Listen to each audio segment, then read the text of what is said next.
everybody, today we have a great video for you. You remember a couple of weeks ago I got this eBay mystery pack. I actually picked up two of them and did them side by side, compared them to see which one was better. All in, I was around $50, and these were some of the worst mystery packs I'd ever opened. Well, many of you commented and said the people that sell the mystery packs have to make a profit. Why would they do it otherwise? So what I wanted to see is how much profit they actually make. So today we are joined by Keith from the Coin Crew.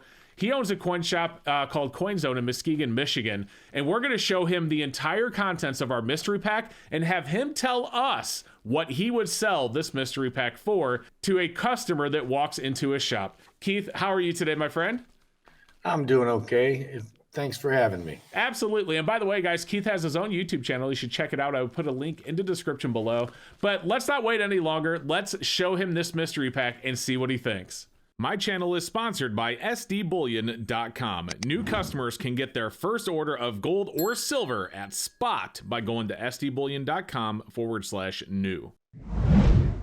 All right, so Keith, this is both mystery packs in one bag, so I combined them all. I'll show you each thing one side by side. And by the way, guys, this video has been on the channel for a couple of weeks, but Keith has assured me he has not seen it. Now I'm going to do this old school. Rather than put up pop-ups on the screen, I'm just going to write everything down and show you what we have at the end. But I want to see how much profit these guys actually make. Now keep in mind, they do have to pay for shipping. Well, at least one of them does, because the other one I paid like $6.49 shipping for them to ship it to me. But we get that. But let's do it. Keith, let's pull out the first item here. This, all right, so this is a... Let me get that focused. A 1958D. Now this wheat cent is BU and red. If you were to put that in a 2x2 and sell it to one of your customers, what would you sell that for? 50 cents. 50 cents. And that's your retail price. Yeah, that would be my retail price for a cash customer walking in the shop. All right, perfect. Let's keep going. And that's what I want for everything. I don't want to know what you would pay for it. I want to know what you would sell it for. All right, next up, we have this 1889 Indian cent. And it is heavily circulated. You cannot see Liberty on the band at all. And it's pretty worn. I think it's probably below VG. The front looks a little bit worse than the back. Looks like there might be some guck on it. I would, because of the condition, I would be pushing $1, maybe $1.25 because of the condition. Okay, well, we're going to go on the high end with what you said. So we're going to do $1.25 there. So we're up to $1.75. All right, next up, we have a 1934 Buffalo nickel. You can see the date. Here is the reverse. You cannot see the tip of the horn. That would go in a bowl.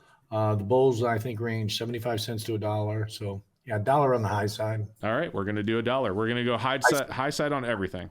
I might be being a little generous here, guys, but I'm giving these guys the benefit of the doubt, too. You know, if they were a little low on their product, they might go on the high side selling it. All right, fair enough. All right, next up, we have a 1953D silver quarter. This clearly is just 90%. What do you sell 90% for today? $5.25 for that one. All right, $5.25. All right, next up. All right, yeah, this is cleaned into oblivion, 1944. Oh, I'm going to be generous on it. 4 cents. 4 cents. 4 cents. All right. All right, here we go, guys. Next up, out of this mystery bag for Keith.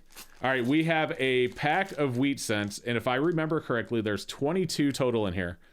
What would you sell these for? 4 cents a piece? Oh, well, no, there's a couple steals in there, and it's a mixed lot. So I would just say 22 cents. I would go like $1.10. So $1.10? Yeah, it would be like a 5 cent price tag on that. All right, so $1.10 for our wheat cents.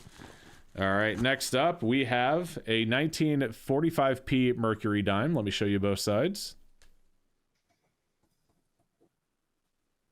All right, there you go. And that would, again, go in a bowl for $2.10. $2.10. All right, here we go. Next up. All right, so this has 12 random world coins in it. None of them are rare. I looked them up already. Well, there's where the bad news comes in. Random rare that's not silver or gold world coins, I give them to kids. I wouldn't sell them at all. Oh, my goodness. I do not sell world coins that are not made of silver and gold out of my shop. I only give them to kids. I want to get the kids interested. All right. However, having said that, I might put a lot up in auction. It might fetch $5 to $8 a pound. 5. Well, this is nowhere close to a pound. No, nowhere close. I wouldn't even attempt to sell a lot that size. That's fair enough. So I see some shops sell these 6 for $1. Does that seem fair or no? Yeah, that would probably be fair. That would probably be a fair retail if I chose to sell them. Okay. All right. So we'll put $2 down then. And we're probably being very generous there, but we'll put $2 down since, 6 for $1 and there's 12 there.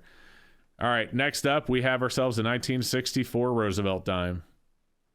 $2.10, even if it was Unk. All right. $2.10. All right. Let's see what we have next. All right, Keith, we only have a few left. We're going through these really quick. So we have a 1987S Roosevelt proof dime. Now that is Glad, if I'm not mistaken. Yes. So that would be, depending on how many I had. If I had a bunch of them, I would go as low as 50 cents, but just a single one, I would sell it for $1. So you'd sell it for $1, put it in a 2x2, sell it for $1. Yes, as a single unit. All right. Multi-unit would be 50 cents. All right, now this one's going to blow your mind. I hope you're prepared for this. I hope you're prepared. Here we go. I don't know. Let's see. A 1940 nickel.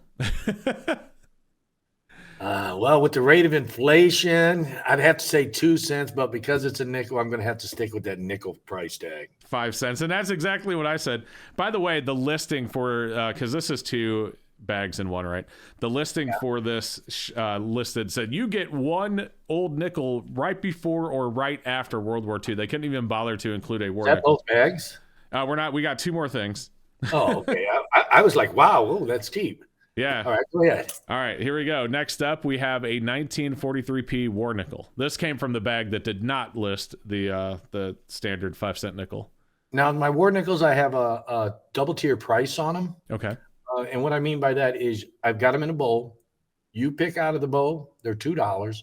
I just grab out of the bowl. They're just over silver melt for $1.50. Okay. So you're saying $1.50 on this? $1.50 is where I would probably be on that. All right. All right. Next up, Keith. We actually have 2 items, but one of them I don't have anymore, but I'll tell you what it is. You know exactly what I'm talking about. I used it for a short and now it's gone. So next up, we have a 1 gram Valcambi silver bar. By the way, this was a bonus, right? A bonus is what they call it. Everybody loves a bonus, right? Yeah, I know. Okay. Melt is around $30. Is that not correct? It's $900 an ounce. No, this is silver, Keith. Oh, that's silver. Oh, I was thinking platinum. I seen the white gram and I'm like, oh wow, he got a bonus platinum coin. Well, high side retail, I'm gonna be overly generous. $2, but honestly, I sell them for $1 a lot of times. Okay. Why don't we go $1.50 there? Just because you sell them for $1 a lot of times. $2 is overly generous. It just depends on how many I have in the bowl. The more I have, the cheaper I am. That's fair. Well, $1.50 still puts it at over $45 an ounce. So, all right. So the last thing that's not in this mystery pack that I did get out of these 2 mystery packs, Keith, is a vial of gold leaf. Now, I used that vial of gold leaf in a YouTube short for this new channel that I'm starting. It's not open yet, so I won't tell you about it yet, but just know I have another channel coming. I haven't seen the video. If you're saying you put it up or not, I haven't seen it.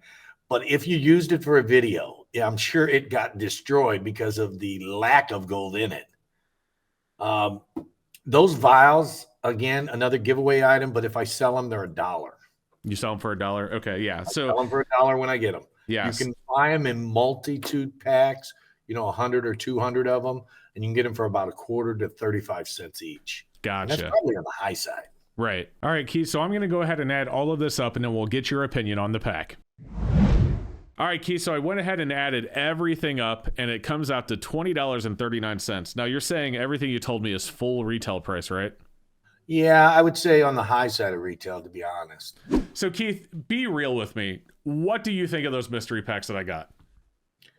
Dude, I wouldn't even sell those things for $10 a piece. If people have those sitting coins that they can't sell forever, they should be given away 100% value without a doubt. I agree. And I've said that many times. It's like, yes, they're getting rid of their stuff, but they're also getting rid of the junk at a massive premium. You know what I'm saying? I mean, yeah, there's no doubt about it. They should be given a better value because it's stuff that they're just sitting on and it's not going anywhere. So get their money out, give the customer a good deal. And then if they do that, the customer returns and buys more mystery packs and they get more money and they get rid of more of the junk. I mean, at least that's how I think it should work. I don't know. I'm with you 100%. There's no doubt about it. If you got something you want to get rid of, don't overprice it. Price it to sell. Absolutely. Keith, seriously, man, thank you for joining me. We're going to do this again for sure. Next time I do a mystery pack, maybe I'll have you on again. But guys, make sure you check out Keith's channel, Keith at the Coin Crew. I'm going to put a link for his channel down below. Keith, thanks again for joining me. Thanks for having me. I appreciate it. Anytime.